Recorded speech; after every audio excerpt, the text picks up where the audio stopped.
এই গুরু সদ্গতির নতুন আলোচনায় আবার সকলকে প্রণাম জানিয়ে নিবেদন রাখছি, বাড়িতে যে সমস্ত অকেজ প্লাস্টিক আসবে সেগুলি সকলেই পুড়িয়ে ফেলবেন। আজকে আলোচনা করছি ইন্দ্রজিৎ ও বিভীষণের বিতর্ক।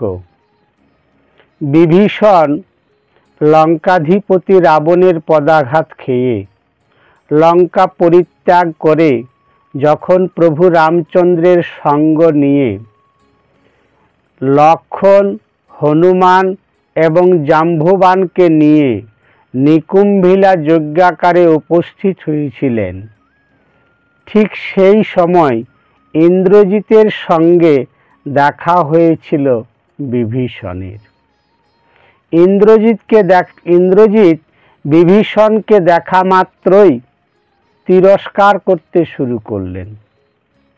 বলছিলেন, হে ক্ষুল্লতাত, তুমি লঙ্কায় জন্মগ্রহণ করেছ, তুমি লঙ্কার অন্ন ভোজন করে বড় হয়েছ, শক্তিমান হয়েছ।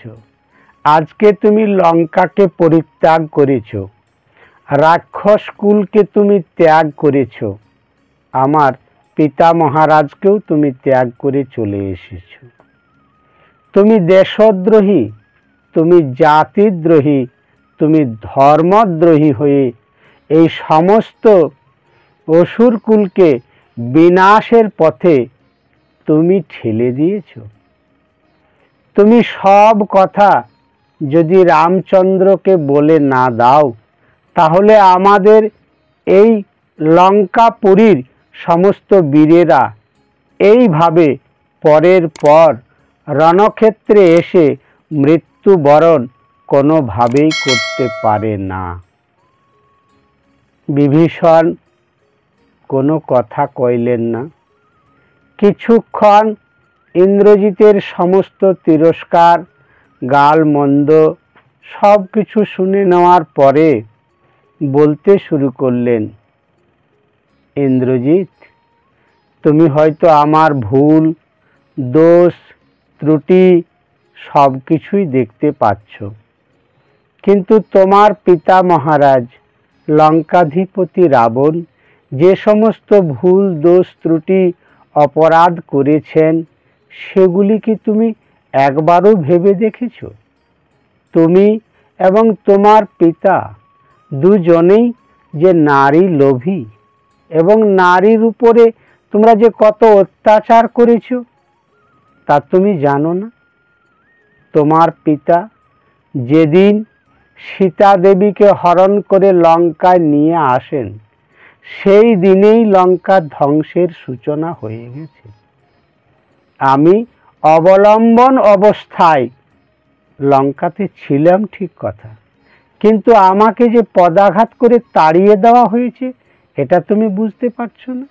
এটা অপরাধ নয়, এটা দোষ নয়? আমি কি স্বেচ্ছায় লঙ্কা পরিত্যাগ করেছি? আমার তো একমাত্র সহায় সম্বল ছিল লঙ্কা। আমি তো লঙ্কার ভাগ্যাকাশকে উজ্জ্বল করার জন্য কতই না চেষ্টা করেছি। আমি এর আগে কোনোদিন কোনো অপরাধ করেছি, কোনো ভুল করেছি, কোনো দোষ করেছি? তোমার বাবাকে আমি বারবার বোঝানোর চেষ্টা করেছি, তিনি কোনোভাবেই বুঝেননি। তুমি তোমার পিতার অপরাধটা লক্ষ্য করে দেখো, আমার অপরাধটাকে খুব বড় করে লক্ষ্য করে তোমার খুব একটা লাভ হবে না। হে ভক্ত সমাজ, হে মানবকুল, হে আমার ভক্তিমতী মায়েরা, এই ইন্দ্রজিৎ এবং বিভীষণের তর্ক বিতর্ক রামায়ণের এই অংশটুকু শ্রবণ করে, পাঠ করে কি উপলব্ধি করবেন, কি শিক্ষা নেবেন?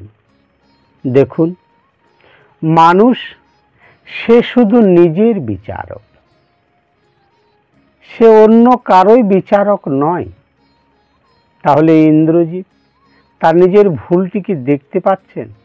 নিজের ভুলটি কি উনি বুঝতে পাচ্ছেন? উনি কি কখনোই আত্মবিশ্লেষণ করে দেখছেন? বিভীষণ ধর্মর পথে চলেছে, ভগবানের চরণাশ্রিত হয়েছেন, ইষ্টানুগ হয়ে জীবনাচরণ করে চলেছেন, উনি তো ন্যায়, সত্য এবং ধর্মের পথ ধরেই বোঝানোর চেষ্টা করেছিলেন রাবণকে। তাতে কোনো লাভের লাভ খুব একটা হয় না। ওনাকে অবশেষে পদাঘাত খেয়ে লঙ্কা পরিত্যাগ করতে হয়েছিল। দেখুন, এখান থেকে আত্মস্থ হয়ে উপলব্ধি করার জিনিসটাই হচ্ছে, বিষয়টাই হচ্ছে, শিক্ষাটাই হচ্ছে, তোমাকে নিজের ভুলটা নিজেকে সংশোধন করতে হবে। আগে তোমার নিজের ভুলটাকে ভালোভাবে উপলব্ধি করে আগামী দিনে সঠিক পথে চলার একটা সিদ্ধান্ত নিতে হবে। অন্যের ভুল, দোষ, ত্রুটি ছোটকে বড় করে বানিয়ে বানিয়ে বলে খুব একটা লাভ হবে না। যেমন করে ইন্দ্রজিৎ বিভীষণকে তিরস্কার করলেন, গালমন্দ দিলেন, হয়তো অনেক কথাই বলেছেন। বিভীষণ সব কিছু শোনার পরে শান্তভাবে জবাব দিয়েছেন, সবই ঠিক আছে, কিন্তু উপলব্ধিটা হচ্ছে যে তাতে খুব একটা লাভ হবে না, যতক্ষণ পর্যন্ত না সে নিজের ভুলটা নিজে বুঝতে পারে। নিজের ভুলটা নিজে জেনে বুঝে উপলব্ধি করে আর নিজে আত্মসন্তুষ্টির মধ্য দিয়ে, আত্মসমালোচনার মধ্য দিয়ে সুন্দর হওয়ার একটা প্রয়াসই হতে হবে। আজকে এই পর্যন্ত রইল, আগামী আলোচনায় আবার দেখা হবে। ততক্ষণে সকলে সুখে থাকুন, শান্তিতে থাকুন, আনন্দে থাকুন, সৎগতির সঙ্গে থাকুন। নমস্কার।